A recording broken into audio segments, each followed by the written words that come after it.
أعوذ بالله السميع العليم من الشيطان اللعين الرجيم.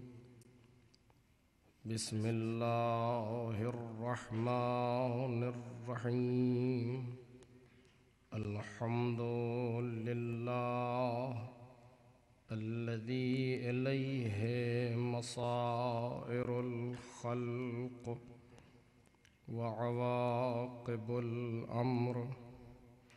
نحمده على عظيم إحسانه ونير برهانه ونوام فضله وامتنانه، حمدا يكون لحقه قضاء ولشكره أداء وإلى صوابه مقربا ولحسن مزيده موجبا.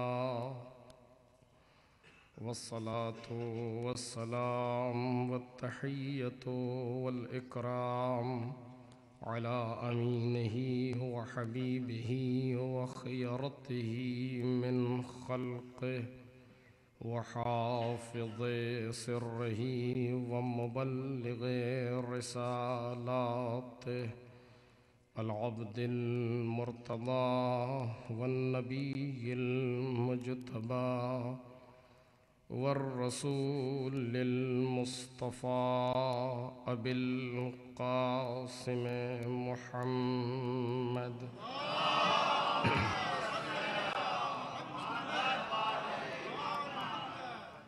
وآله الأطيبين الأطهرين الأكرمين المعصومين المظلومين، الذين أذهب الله عنهم الرجس وطهرهم تطهيرا.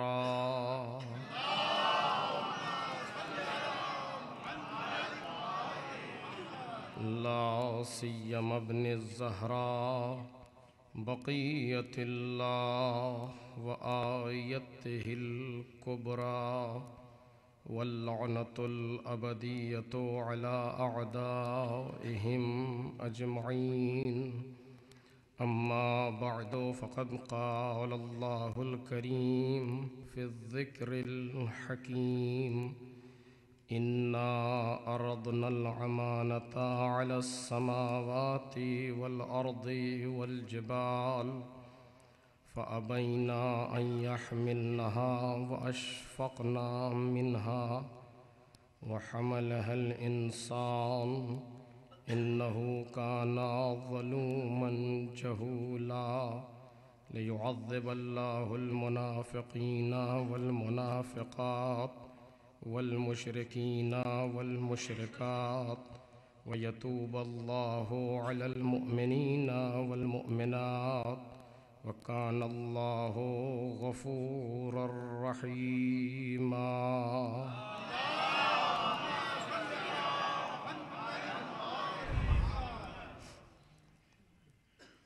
بزرگان محترم اور برادران عزیز، سورہ مبارکہ احزاب کی آخری دو آیتیں ہیں کہ جن کے حوالے سے گفتگو جاری ہے. ارشاد ربانی ہے کہ ہم نے امانت کو آسمانوں، زمین اور پہاڑوں کے سامنے پیش کیا تو انہوں نے اس کو اٹھانے سے انکار کر دیا اور اس سے خوفزدہ ہو گئے.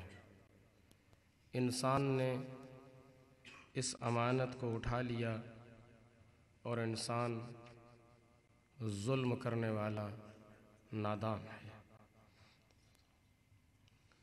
یہ سب پروردگار عالم نے اس لیے کیا تاکہ منافق مرد اور منافق عورتوں اور مشرکین و مشرکات پر عذاب کر سکے اور مومنین اور مومنات پر بازگشت کر سکے. خدا مغفرت کرنے والا رحم کرنے والا ہے۔ اس سلسلے میں جو موضوع زیر بحث ہے وہ انسان اور امانت الہی ہے۔ آج اس مرحلے کی یہ تیسری گفتگو ہے۔ کل تک کی گفتگو اس منزل تک پہنچی تھی کہ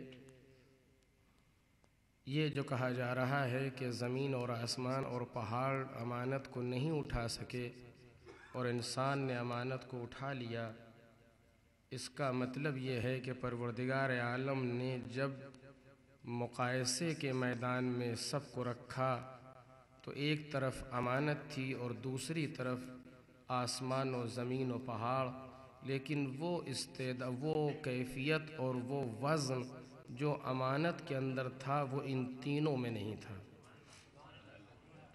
لہٰذا اس نے اس زبان میں یہ کہا کہ یہ تینوں امانت کو نہیں اٹھا سکے، نہ آسمان اٹھا سکا، نہ زمین اور نہ پہاڑ۔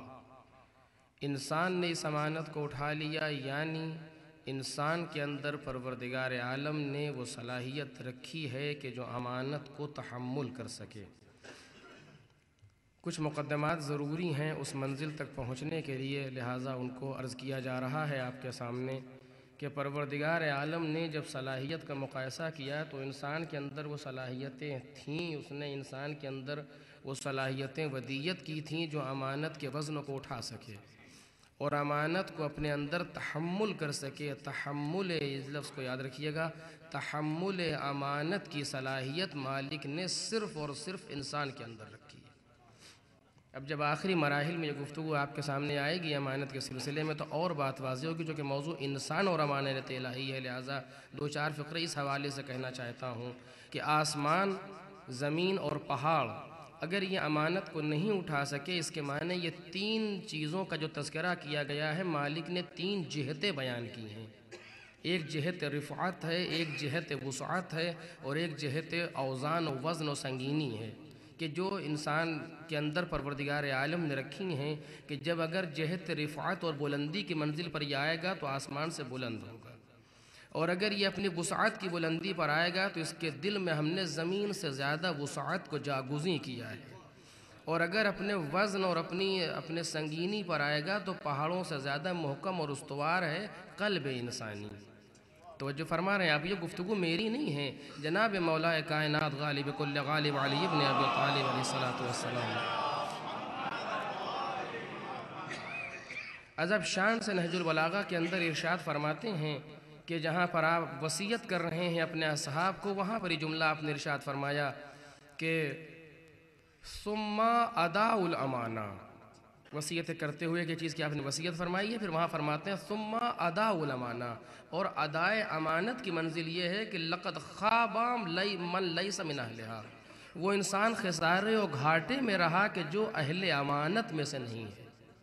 تو جو فرما رہے جو اہل امانت میں سے نہیں ہے، انہا عرضت علی السماوات المبنیہ والارضین المدحوہ والجبال ذات الطول المنصوبہ، کہ اس امانت کو پروردگار عالم نے پیش کیا، اس کو عارض کیا بلند آسمانوں پر، وسیع زمین پر اور محکم پہاڑوں پر، لیکن وہ اس کا تحمل نہ کر سکے، وہ اس کو اٹھا نہ سکے، اور کوئی چیز ایسے نہیں ہے فلا اعرض ولا اطولا ولا اعلا ولا اعظم منہا، اور اس کائنات میں کوئی شے وہ نہیں ہے جو ان سے زیادہ طولانی ہو، ان سے زیادہ وسیع ہو، ان سے زیادہ عظیم ہو، ان سے زیادہ بلند ہو۔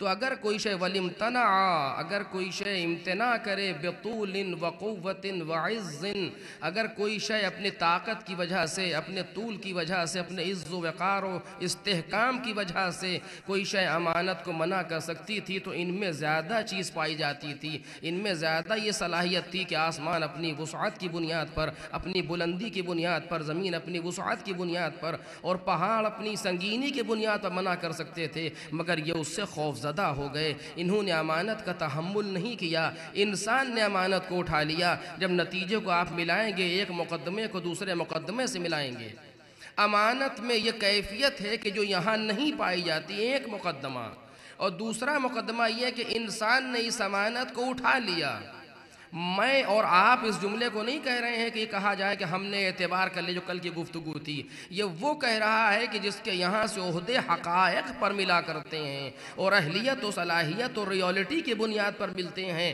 وہ یہ کہہ رہا ہے کہ زمین نہ اٹھا سکی مگر انسان نے اٹھا لیا, آسمان نہ اٹھا سکا مگر انسان نے اٹھا لیا, پہاڑ نہ اٹھا سکے مگر انسان نے اٹھا لیا. اس کے معنی یہ ہے کہ میں سب کا خالق ہو کر کے یہ بتانا چاہتا ہوں کہ ہم نے وہ کیفیات جو انسان کے اندر رکھی ہیں وہ نہ زمین میں ہے, نہ آسمان میں ہے, نہ پہاڑوں میں پائی جاتی ہیں. اب انسان اپنی حیثیت کو پہچانے, انسان اپنی شخصیت کو پہچانے. یہ نہیں سمجھنا چاہیے کہ یہ 1.5 میٹر کا اونچا انسان ہے, اس کی رفعت آسمان سے زیادہ بلند ہے. یہ نہیں دیکھنا چاہیے کہ 2 فٹ کے اندر جگہ لے رہا ہے, اس کی وسعت زمین سے زیادہ وسیع ہے. یہ نہیں دیکھنا چاہیے کہ اس کے اندر 60-70 کلو کا وزن ہے, بلکہ یہ پہاڑوں سے زیادہ سنگین ہے. اس کا مطلب یہ ہے کہ قدرت جس انسان کو پہچانوا رہی ہے وہ اور ہے, ہم جس انسان کو پہچان رہے ہیں وہ اور ہے. ایک صلوات پڑھ دیں محمد اور آل.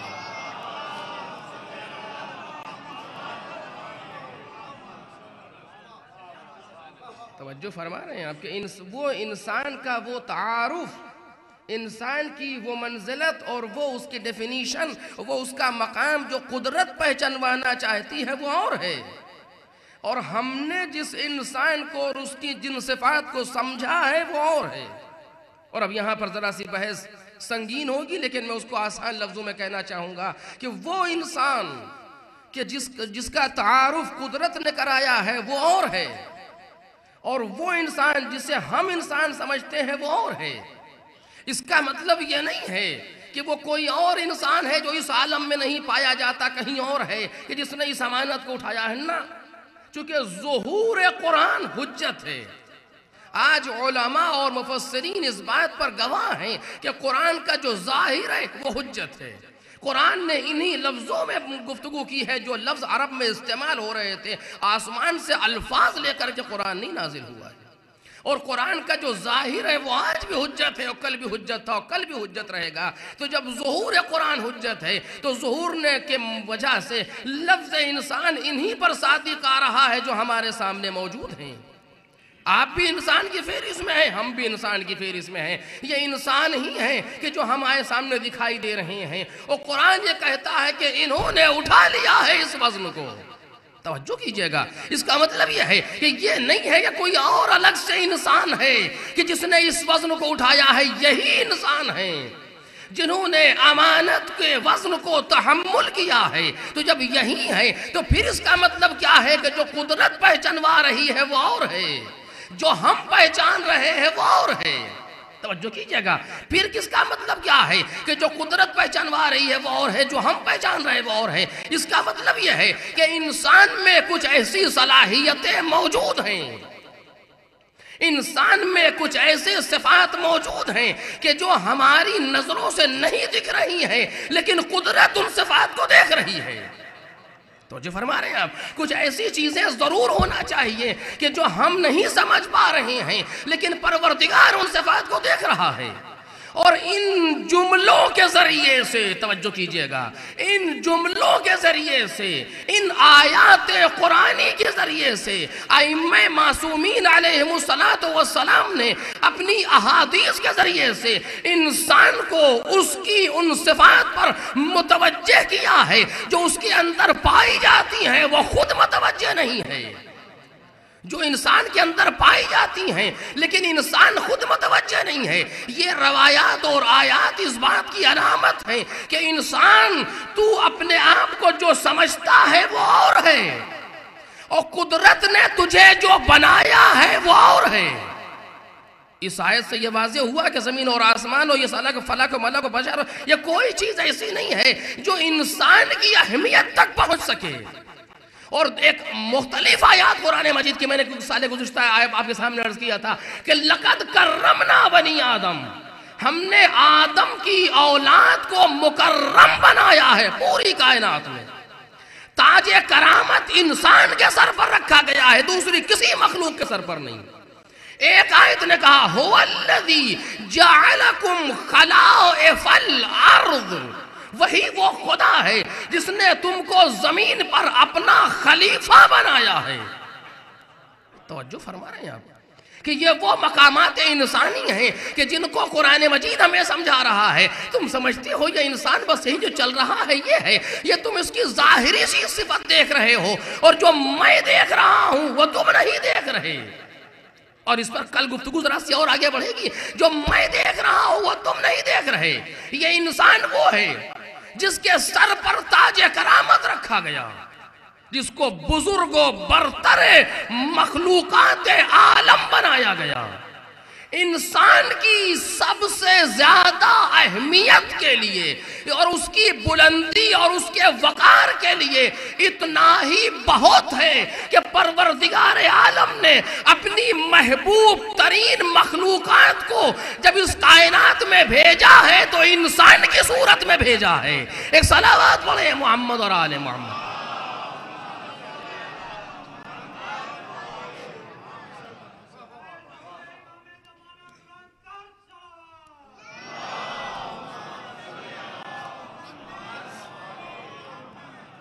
جناب انسان کی اس صفت کے لیے اور اس کی اہمیت کے لیے یہی بہت ہے.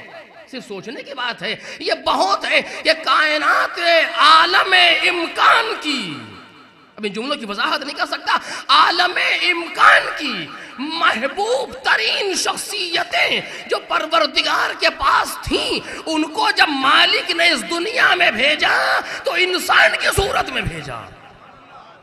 اگر انسان سے بہتر کوئی دوسری مخلوق ہوتی کارخانہ قدرت میں تو پروردگار ان صورتوں میں ان مخلوقات کو بھیجتا. انسان کی صورت میں بھیجنا اس بات کی علامت ہے کہ سب سے اہم مخلوق کا نام انسان ہے، کہ جس کے سر پر پروردگار عالم نے تاج کرامت رکھا ہے. هُوَ الَّذِي جَعَلَكُمْ خَلَائِفَ الْأَرْضِ، وہی وہ ہے جس نے تم کو زمین پر اپنا خلیفہ بنایا ہے. مقام خلافت الہیہ انسان کے پاس ہے. توجہ فرما رہے ہیں اب، یہ معمولی الفاظ نہیں ہیں، ہم خالی ٹیپ ریکارڈ کے طریقے سے ادا کر رہے ہیں.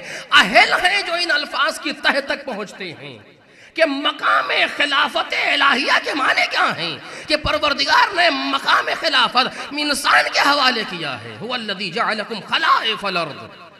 اگر یہاں تک بات آ گئی تو اب دو لفظیں کہوں گا کہ اس کا مطلب یہ ہے کہ انسان میں کچھ ایسی جہت اور کوئی ایسی سمت ہونی چاہیے کہ جس سے ہم بے خبر ہیں اور وہ ہمیں باخبر کرنا چاہتا ہے. ہم تو سمجھتے ہیں کہ انسان یہی ہے کہ جو کھاتا ہے، پیتا ہے، چلتا ہے، پھرتا ہے، تولید نسل، بچے اولاد اور مر گیا، ختم ہو گیا. کہا نہیں، یہ تو نہیں ہے. اگر انسان یہی ہوتا ہے تو پھر انسان و حیوان میں فرق کیا ہے؟ اگر انسان کو انہی چیزوں میں خلاصہ کر دیا جائے تو انسان اور حیوان میں فرق کیا ہے؟ حیوان بھی اس دنیا میں آتا ہے، کھاتا ہے، پیتا ہے، چلتا ہے، اٹھتا ہے، بیٹھتا ہے، تولید نسل کرتا ہے، اولاد چھوڑ کے چلا جاتا ہے، اور بعض چیزوں میں تو انسان سے بہتر عمل کرتا ہے.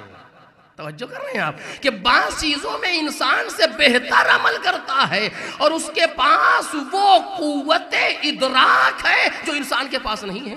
بعض جگہوں پر آپ دیکھیں کہ کتنی ایسی چیزیں ہیں، مثلا زلزلہ ہے، جانور محسوس کر لیتا ہے، آنے سے پہلے انسان نہیں محسوس کر پاتا.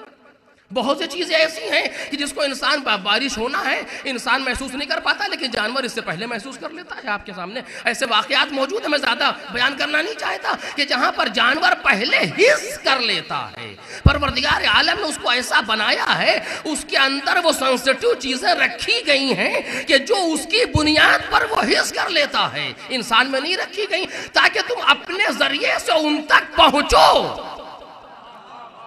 آج بات واضح ہو جائے، اپنے ذریعے سے ان تک پہنچو. ہم وہاں یہ چیز دے رہے ہیں جو نہیں پہنچ سکتے. اگر تم پہنچ سکتے ہو تو ہم تمہیں وہ چیزیں دیں گے نہیں، بلکہ تم خود پہنچو. اور آپ اگر ذرا سی مثال بالکل سامنے دیکھنا چاہیں تو ساری چیزیں پانی میں خود بخود تیرتی ہیں سوائے انسان کے. کسی بھی حیوان کو آپ پانی میں ڈالیں فوراً تیر کے ادھر نکل جائے گا، لیکن انسان یہ کام نہیں کر پاتا کیونکہ اس میں خود سیکھنے کی طاقت موجود ہے. جہاں سیکھنے کی طاقت ہے وہاں قدرت نے دیا نہیں ہے، سیکھو. اور جہاں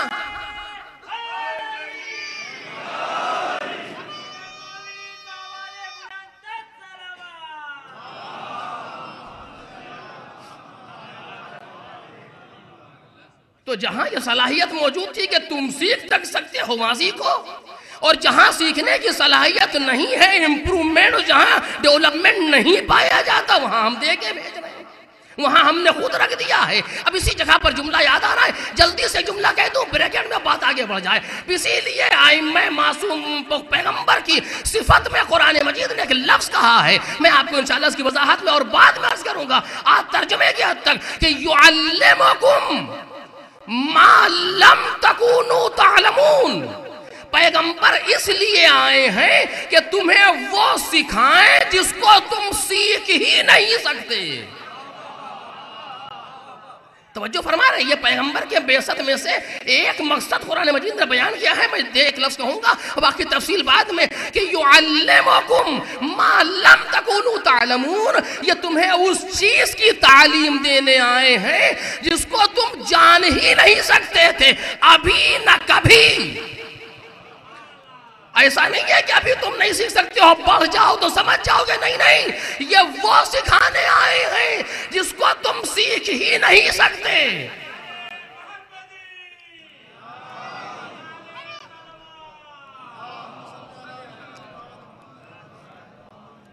یہ تمہیں وہ سکھانے آئے ہیں جس کو تم سیکھ ہی نہیں سکتے۔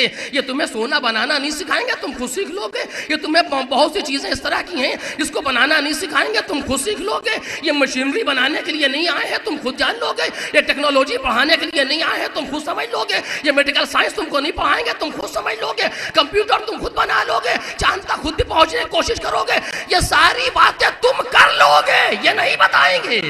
یہ وہ بتائیں گے جسے تم کر ہی نہیں سکتے۔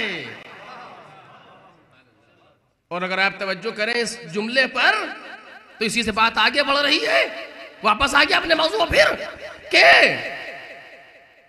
آج تک زمانہ ساری ترقیاں کر کے اس منزل تک نہیں پہنچا جس جگہ سے انہوں نے اپنی تعلیم کا آغاز کیا تھا۔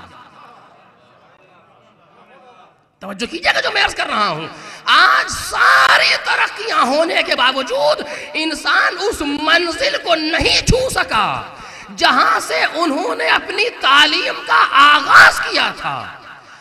تعلیم کا انجام تو بہت پرے ہے، ابھی وہاں نہیں پہنچ سکے جہاں سے تعلیم شروع کی تھی محمد اور آل محمد علیہ السلام نے۔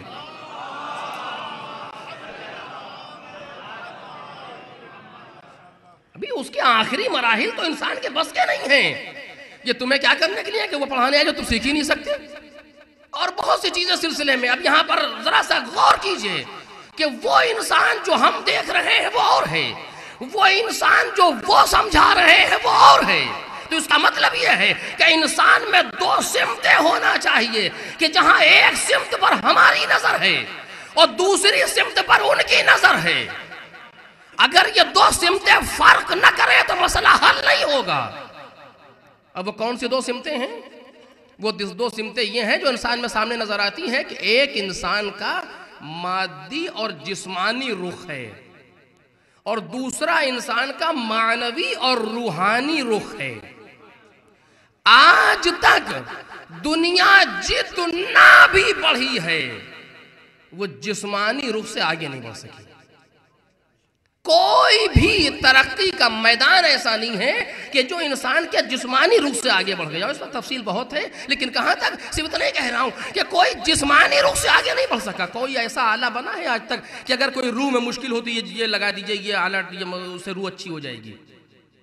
کوئی گولی، کوئی کیپسول، کوئی ٹیبلٹ، کوئی ایسی چیز، کوئی انجیکشن کچھ ہے؟ کا سوال ہی نہیں پیدا ہوتا۔ جو بھی ہے سب جسم کے لیے۔ اور عالم تو یہ ہے کہ جسمانی تحقیقات پر بھی جب کوئی انسان تحقیق کرتا ہے تو یہ کہتا ہے کہ مجہولات بہت ہیں، معلومات کم ہیں۔ جتنا ابھی ہم نے اس کو سمجھا ہے وہ بہت کم ہے، جو باقی ہے وہ بہت زیادہ ہے۔ جتنا سمجھتا چلا جاتا ہے اتنی پیچیدگیاں آگے بڑھتی چلی جاتی ہے۔ یہ جسمانی پیکر ہے، اور روحانی پیکر پہ تو انسان متوجہ ہے ہی نہیں۔ اور ائمہ کی تعلیمات شروع ہوئی ہے روحانی پیکر سے۔ توجہ کر رہے ہیں؟ اس صلوات پڑھے نا محمد اور آل محمد۔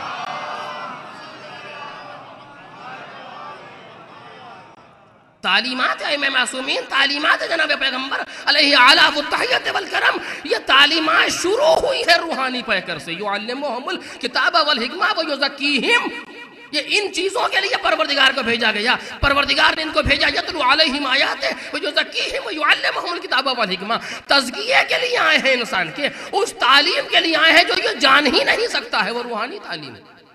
اور اسی لیے قرآن مجید نے جہاں بھی روح کا تذکرہ کیا ہے وہاں وضاحت نہیں کی. جب بھی روح کا تذکرہ کیا قرآن نے تو وضاحت نہیں کی. یسألونک عن الروح قل الروح من امر ربی، یہ تم سے کہتے ہیں کہ روح کیا ہے، تو ان سے کہہ دو کہ وہ تمہارے پروردگار کا ایک امر ہے، امر پروردگار میں سے ایک ہے. یعنی یہ جواب ہے پروردگار کا انسان کو، وہ بھی قرآن کے اندر، کہ تم سے روح کے بارے میں یسألونک عن الروح، وہ تم سے روح کے بارے میں سوال کرتے ہیں تو قل الروح من امر ربی، ان سے کہہ دو کہ روح پروردگار کے امر میں سے ہے. یہ جواب دیا ہے قدرت نے. اب میں بار بار اس لفظ کو کہہ رہا ہوں، آپ نے پہچانا کہ اگر کسی انسان عالم کے پاس جایا جائے تو وہ جواب صحیح دے گا، اور قدرت جواب دے رہی ہے انسانوں کا، وہ بھی قرآن میں. تو لفظ روح تو کچھ سمجھا بھی تھا انسان، امر رب کو وہ بھی نہ سمجھ سکا، لیکن قدرت نے جواب دے دیا کہ تم روح کو نہیں سمجھ سکتے اس لیے کہ وہ ہمارے امر میں سے ہے. پہلے امر الہی کا ادراک کرو تو روح تمہاری سمجھ میں آئے. اور پھر اس کے بعد قدرت آگے بڑھ کے ایک لفظ کہتی ہے قرآن مجید ہی میں کہ وَمَا أُوتِيتُم مِّنَ الْعِلْمِ إِلَّا قَلِيلًا، تمہیں علم ہی کہاں دیا گیا ہے مگر یہ کہ بہت کم. اس کا مطلب کیا ہے؟ پروردگار کوئی توہین کر رہا ہے تو انسان کی، کہا نہیں، میں جس کو میں نے خود بنایا میں اس کی توہین نہیں کر رہا ہوں، لیکن میں ایک حقیقت کی طرف متنبع کر رہا ہوں. توجہ کیجئے گا، ایک حقیقت کی طرف متنبع کر رہا ہوں. وہ حقیقت یہ ہے کہ تم کو ہم نے بہت کچھ دیا ہے، لیکن تم اپنے آپ پر رہ کر کے اگر پہنچو گے تو جسم تک، جب روح کے بارے میں سوال کرو گے تو علم بہت کم ہے اس کو سمجھنے کے لیے. جیسے کوئی باپ سے اگر کوئی بیٹا سوال کرے اپنے باپ سے کسی بہت بڑے فلسفی مسئلے کے بارے میں، تو باپ مسکرا کے جواب دیتا ہے کہ بیٹا ابھی آپ کی عمر بہت کم ہے.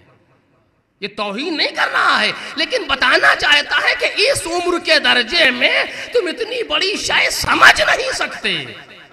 قدرت انسان کو جواب دے رہی ہے کہ جتنا میں نے تمہیں دیا ہے اتنے میں تم روح کو پوری طرح درک نہیں کر سکتے، لہٰذا ایسے کچھ بھیجے ہیں جو تمہیں روحانی تعلیم دے.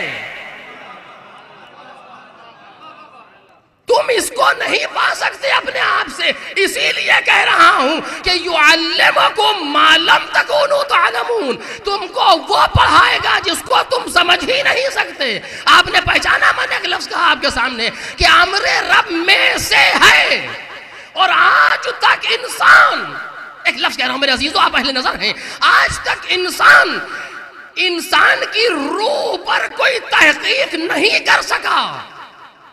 انسان مادی ائمہ کے تعلیمات سے ہٹ کر کے عرض کر رہا ہوں، دنیا کی تمام ترقیاں ابھی روح کو نہیں سمجھ سکیں.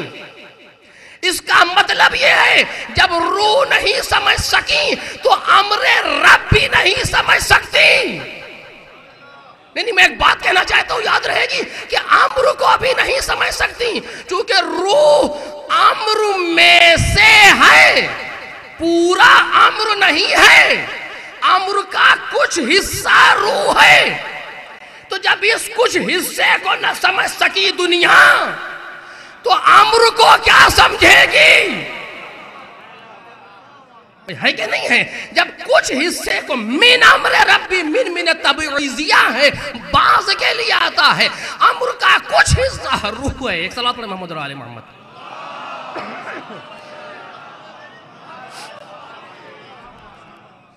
امر کا کچھ حصہ روح ہے، تم اس کو سمجھ نہیں سکتے. آج بھی دنیا اپنی تمام تحقیق کے باوجود جب روح کو نہیں سمجھ سکی، اس کا مطلب یہ ہے کہ جب کچھ کو نہ سمجھی تو سب کچھ کیا سمجھے گی؟ کچھ یعنی روح، سب کچھ یعنی امر. جب کچھ سمجھ میں نہ آیا تو سب کچھ کیا سمجھ میں آئے گا؟ جب روح سمجھ میں نہ آئی تو امر کیا سمجھ میں آئے گا؟ اور جب امر سمجھ میں نہ آئے گا تو اولی الامر کیا سمجھ میں آئیں گے؟ صلوات پڑھ دیں.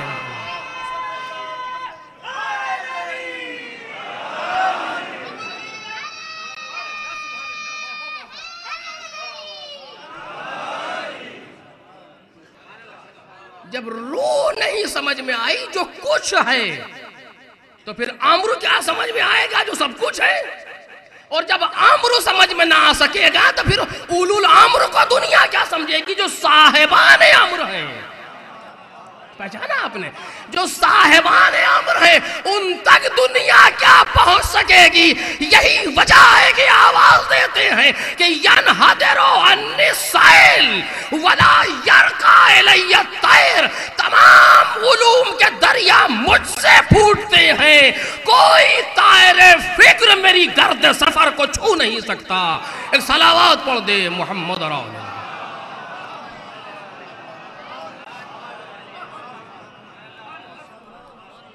کیا سمجھے گی دنیا امر رب کو؟ اور کیا سمجھے گی دنیا پھر اولی الامر کو؟ جہاں وہاں گفتگو ہو رہی ہے کہ اطیعوا اللہ و اطیعوا الرسول و اولی الامر منکم، تو صاحبان امر کو کیا سمجھے گی دنیا؟ تمہارا مقام یہ ہے کہ تم 1400 برس میں روح نہ سمجھ سکے، اور وہ ہیں جو صاحبان امر ہیں. لیکن مصیبت یہ ہے، اور میں نے نہیں معلوم اس سے پہلے یہ بات کہی ہے کہ نہیں، کہ کہنا بھی نہیں چاہ رہا تھا، لیکن بات یہاں تک آ گئی ہے. جلدی سے جملہ کہہ رہا ہوں آپ کی سماعت پر بھروسہ کرتے ہوئے. عزیزو توجہ کیجئے گا، آج اس کائنات میں ہمارے اور آپ کے سامنے اگر مجھ سے کوئی پوچھے کہ پل صراط کیا ہے تو میں جواب میں کہوں گا کہ مقام اہل بیت کو سمجھنا پل صراط ہے.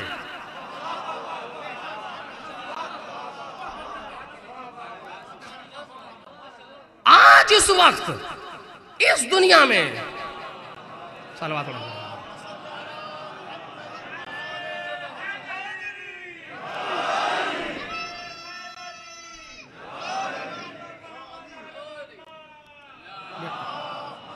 بیٹا آپ کہو، اب لگاؤ بیٹا، آپ کہو، اب کہو نعرہ.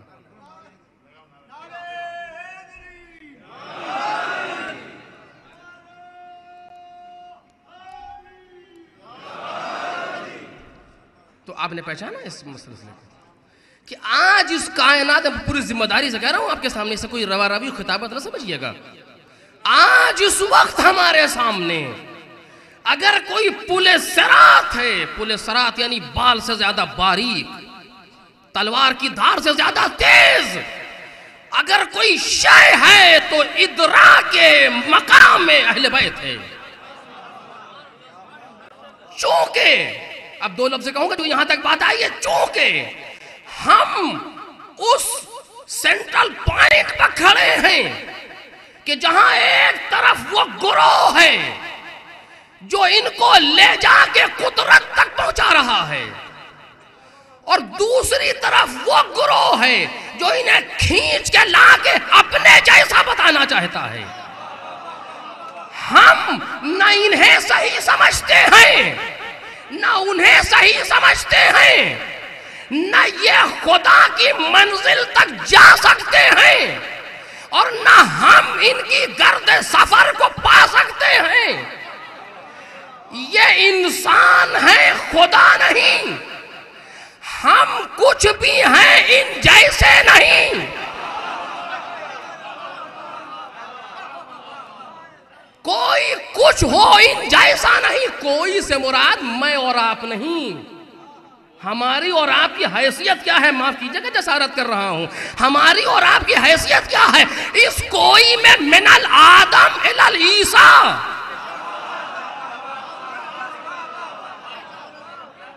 من الآدم الی العیسیٰ کوئی ایسا نہیں ہے جو ان کے گرد سفر کو پا سکے. یہ ایک مرحلہ، لیکن یہ ربوبیت کی منزل پر نہیں ہے. دوسرا مرحلہ، نہ وہاں کہنے میں کوئی تکلف ہے، نہ یہاں کہنے میں کوئی تکلف ہے. اسی لیے خود فرماتے ہیں نزلونی بالربوبیہ وَقُولُوا فِينَا مَا شِئْتُمْ لَن تَنَالُوا، کہ مجھے ربوبیت سے نیچے لے آؤ، پھر جو کہنا چاہتے ہو کہو، میری منزل کو پا نہیں سکتے۔ ایک صلوات پڑھ دے محمد اور آل محمد۔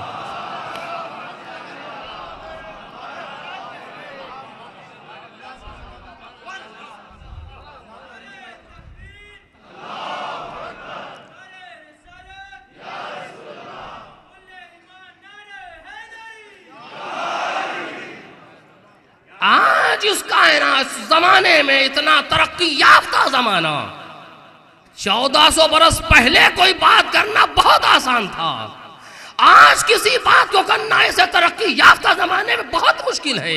لیکن اس کے باوجود میں کہنا چاہتا ہوں کہ یہ اس مقام پر ہے کہ جتنا بھی علم بڑھتا جائے گا ان کا مقام اور نکھرتا جائے گا،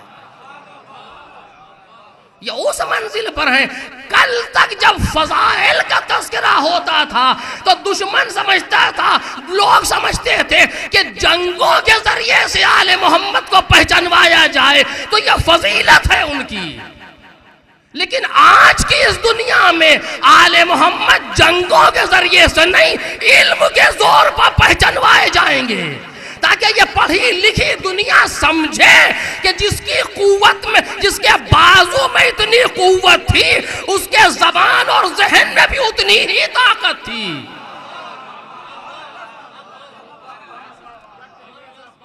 ہماری کوتاہ نظری یہ ہے کہ ہم آل محمد کو کسی ایک روح سے دیکھتے ہیں اور سمجھتے ہیں بس یہی اور تمام شد۔ ایسا نہیں ہے، ایسی جامع شخصیات ہیں آل محمد کہ جس رخ سے دیکھا جائے منزل کمال پر ہیں۔ مصیبت یہ ہے کہ ہم نے آل محمد کو کائنات کے سامنے پیش نہیں کیا۔ اگر ایک رخ سے پیش کیا، دنیا سمجھتی بہت بڑے لڑنے والے تھے مولا کائنات، یہ کوئی صفت ہے علی کی؟ اس کی شمشیر کیا وزن کو آپ سوچ رہے ہیں؟ میں اس کی ابروؤں کے اشارے پر اتنا وزن دیکھ رہا ہوں، اشارہ کرتے تو کائنات میں تہوبالا ہو جائے۔ میں کیا بتاؤں، کچھ باتیں کہیں نہیں جا سکتی ہیں سامنے جو بیان کر رہا ہوں۔ ذوالفقار نازل ہو گئی، علم دے دیا، یہ جنگ فتح کی، وہ جنگ، یہ چیزیں بہت چھوٹی ہیں علی مرتضیٰ کے سامنے۔ ان چیزوں کو فضیلت کہنا منقصت ہے۔ یہ چیزیں فضائل کیا بنے گی مولا کائنات کے لیے؟ وہ جس کے اشارے پر کائنات گردش کر رہی ہے، کہ جہاں آواز دیتے ہیں کوئی روح میرے امر کے بغیر حرکت نہیں کر سکتی، وہاں ہم یہ کہ مولا کائنات نے مرحب کو لیا، بڑا کام کر لیا، بڑا کام آپ کے لیے ہوگا۔ علی جیسے انسان کے لیے یہ سب کھیل ہے، دوسری چیزیں ہیں، یہ کوئی چیزیں فضائل مولا کائنات کے دامن میں اس طرح سے نہیں آتی جو علی کی فضیلت کا حق ہے۔ وہاں جب منزل پہنچتی ہے مولا کائنات کی، اور اب بات آ ہی گئی ہے، جلدی دو جملے سنیے، جب وہاں منزل آتی ہے مولا کائنات کی تو آپ دیکھیے پوری تاریخ میں علی نے کسی چیز پر افتخار کیا ہو۔ ہم اور آپ افتخار کر رہے ہیں، وہ دوسرا مرحلہ ہے، لیکن خود وہ شخص کسی چیز پر افتخار نہیں کرتا۔ کوئی کبھی نہیں کہتا کہ میں اتنا بڑا ہوں کہ میرے افتخار کے لیے یہ کافی ہے کہ ذوالفقار نازل ہو گئی۔ ذوالفقار آ گئی تو کون سی خاص بات ہے مولا کائنات کے لیے؟ آپ نے بازار سے قلم خرید لیا، کوئی خاص بات نہیں ہے۔ اس کارخانے میں کہ جہاں پر ساری چیزیں ان کی مرضی پر ہوں، وہاں سے ذوالفقار آ گئی۔ ہمارے لیے ذوالفقار ہے، علی کے لیے کیا ہے؟ یہ ذوالفقار کی فضیلت ہے کہ دست علی میں آئی۔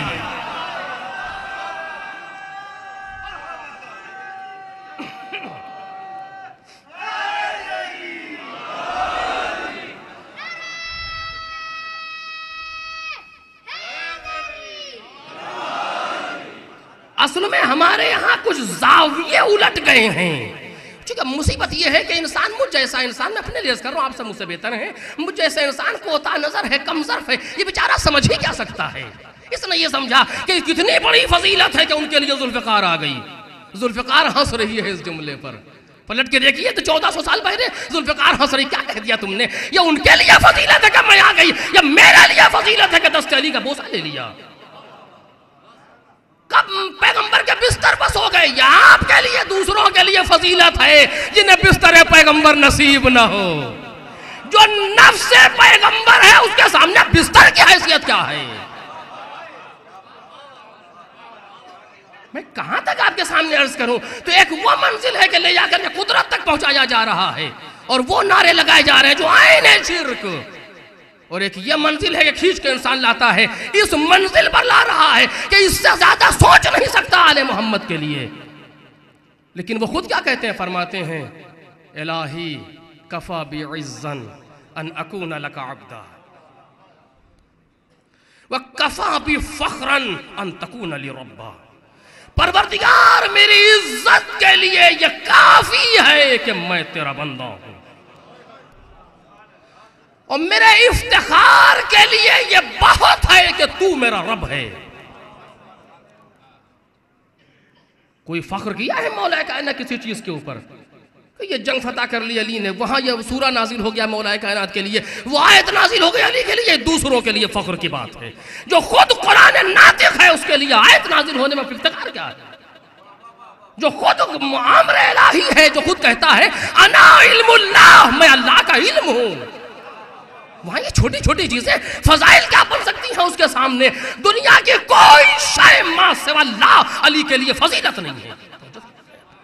کوئی شے ما سوا اللہ مولا کائنات کے لیے فضیلت کے دائرے میں نہیں آ سکتی، کیونکہ علی خود فرماتے ہیں کفا بعزا ان اکون لک عبدا، یہ میرے عزت کے لیے بہت ہے کہ میں تیرا بندہ ہوں، اور یہ میرے فخر کے لیے کافی ہے کہ تو میرا رب ہے. یعنی سمجھا دیا علی نے کہ سوچو میری عزت اور میرے افتخار میں میرے اور خدا کے درمیان کوئی واسطہ نہیں ہے. کسی ماں سے واللہ کو میرے لیے فضیلت بنا کے نہ لانا.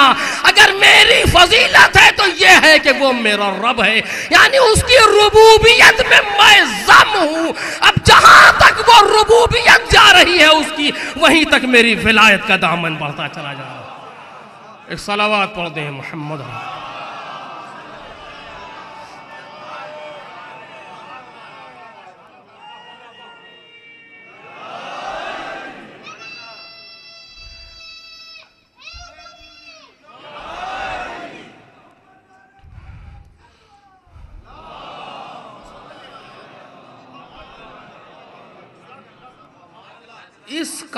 اس وقت ہمارے اور آپ کے سامنے اگر کوئی شے پل صراط کی حیثیت رکھتی ہے تو ادراک مقام اہل بیت علیہ السلام، کہ وہ اس جگہ پر ان کو سمجھا جائے کہ جو ان کا مقام ہے. اسی لیے فرماتے ہیں میرے سلسلے میں دو لوگ گمراہ ہوئے، مبغض قال و محب غال. وہ چاہنے والا جو میرے سلسلے میں غلو کرے. غلو کی منزل کوئی ہے ہی نہیں مولا کائنات کے سامنے سوائے ربوبیت کے. جو کوئی غلو کے معنی ہے حد سے بڑھا دینا. علی کی حد کوئی معین کرے اس سے آگے ہم نہیں بڑھائیں گے. حد ان کی بس یہ ہے کہ ربوبیت تک نہ لے جاؤ. وہ مبغض قال، اور ہم کو ہمارے مقام سے گھٹانے والا. ممکن ہے ایک انسان محبت میں جملہ کہہ رہا ہے لیکن مقام گھٹ رہا ہے، کیونکہ یہ اس منزل پر ہیں کہ جہاں زبان کھولنا اتنا مشکل ہے. میرے عزیزوں میں نے عرض کیا آپ کے سامنے، ہم کتنا کہہ رہے ہیں کہ مولا کائنات کا یہ کمال ہے، وہ کیا کمال ہے مولا کائنات کا؟ یہ ان چیزوں کا کمال ہے کہ وہ علی تک آ رہے ہیں. اور یہ جناب صاحب ابن عباد کا شعر ہے جو آپ کے سامنے پیش کر رہا ہوں عربی میں، اور آپ میں کچھ اکثر ہوں گے ایسے جو عربی سمجھتے ہیں. قالو، لوگ یہ کہتے ہیں علی علا قلت لا. قالو علی علا قلت لا فإن العلا بعلی علا. کہ لوگ یہ کہتے ہیں کہ علی بلند ہے، میں کہتا ہوں نہیں. توجہ کیجئے گا، جس منزل پر وہ غور کر رہا ہے شاعر، اور عجیب منزل پر غور کر رہا ہے، اور یقیناً فضیلت کا ایک دریچہ ہے جو اس کے سامنے کھلا ہوا ہے. کہتا ہے کہ لوگ کہتے ہیں کہ علی بلند ہے، میں کہتا ہوں نہیں، بلکہ بلندیاں علی کی وجہ سے بلند ہے.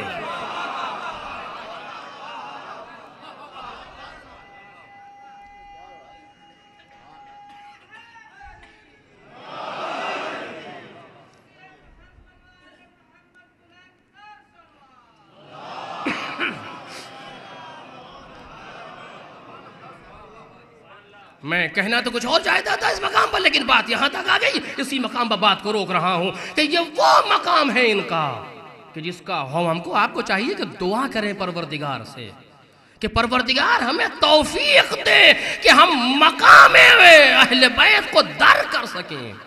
کوئی آسان مسئلہ نہیں ہے، یہ کہنا بڑا آسان ہے علی ولی اللہ، لیکن ولایت علی کا ادراک ظرف چاہتا ہے۔ یہ کہنا بہت آسان ہے کہ ہم علی کے چاہنے والے، میرا مولا میرا مولا، یہ جملے آسان ہیں، وہ کہنا چاہیے تاکہ اس کہنے سے کم از کم ولایت کا ادراک شروع ہو جائے۔ لیکن حب علی کا در کرنا، میں انشاءاللہ کچھ باتیں بعد میں کروں گا دوسری مجالس میں، لیکن یہاں پر جو میرا موضوع ہے اس اعتبار اتنی حد تک کہہ سکوں گا جہاں تک میرے موضوع میں گفتگو رہ جائے، جبکہ آج بھی کچھ موضوع سے کچھ آگے بڑھ کے گفتگو ہوئی ہے، لیکن ایک صلوات پڑھیں محمد اور آل محمد۔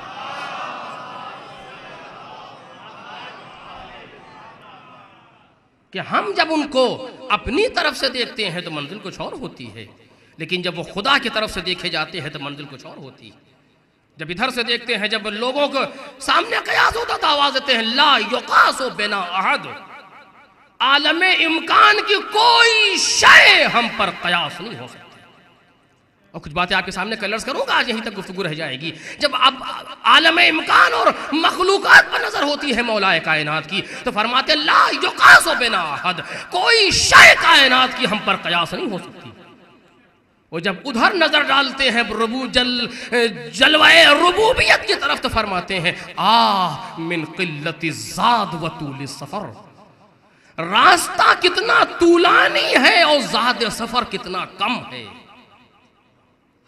یہ نقص نہیں ہے بلکہ یہ عین معرفت ہے مولا کائنات کی، چونکہ آواز دے رہے میں کچھ بھی ہوں لیکن دائرہ امکان سے آگے نہیں بڑھ سکتا، اور وہ ہے جو حد واجب میں ہے کہ جہاں کوئی بھی صفت کسی انتہا کی منزل پر نہیں ہے۔ قدرت خدا اسے کہتے ہیں کہ جہاں سارے صفات لامتناہی، اور لامتناہی کے سامنے کتنی بڑی عدد لائیے صفر نظر آئے گی۔ یہ تو میتھمیٹک کا قانون ہے کہ انفینٹی کے سامنے کوئی بھی عدد لایا جائے اپنی حیثیت تو کھو دیتا ہے۔ مولا کائنات جب اس لامتناہی سمندر میں غرق ہوتے ہیں تو آواز دیتے ہیں آہ من قلت الزاد و طول السفر، اور جب ان مخلوقات پر نظر ڈالتے ہیں تو کہتے ہیں تم میں سے کوئی نہیں ہے کہ جو ہماری ہمسری کر سکے، لا یقاس بنا احد، کوئی ایک بھی ہم پر قیاس نہیں ہو سکتا۔ اور یہ جب عالم امکان میں رہ کر کے ان کو دیکھا جاتا ہے تو منزل کچھ اور ہوتی ہے، جب عالم وجوب سے انہیں دیکھا جاتا ہے تو منزل کچھ اور ہوتی ہے۔ عالم امکان کی حد آخر، عالم وجوب سے اتصال، یہ ہے مقام اہل بیت،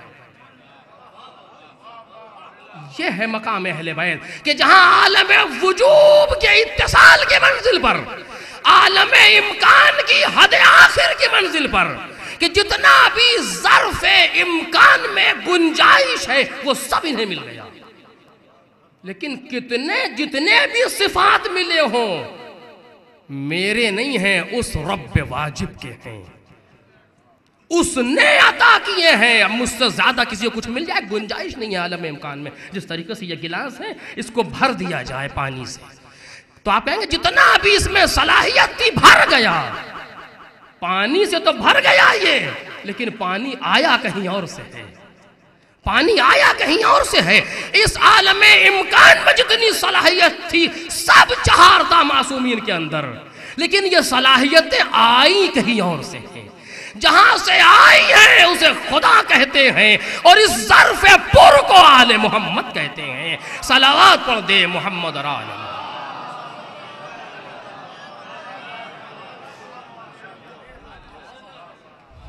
بس عزیزو، اس سے زیادہ دامن وقت میں گنجائش نہیں ہے کہ وہ کہ جہاں فضیلتیں ان کا طواف کر رہی ہوں، کوئی ایسی صفت نہیں ہے صفت حسنہ کہ جس میں یہ کمال کی منزل پر نہ ہو، کوئی ایسی صفت نہیں لا سکتی دنیا کہ جس کو پیش کرے وہ یہ کمال کی منزل پر نہ ہو۔ یہ اور بات ہے کہ ہماری نظر فقط شجاعت تک محدود ہو گئی، علم منزل آخر پر،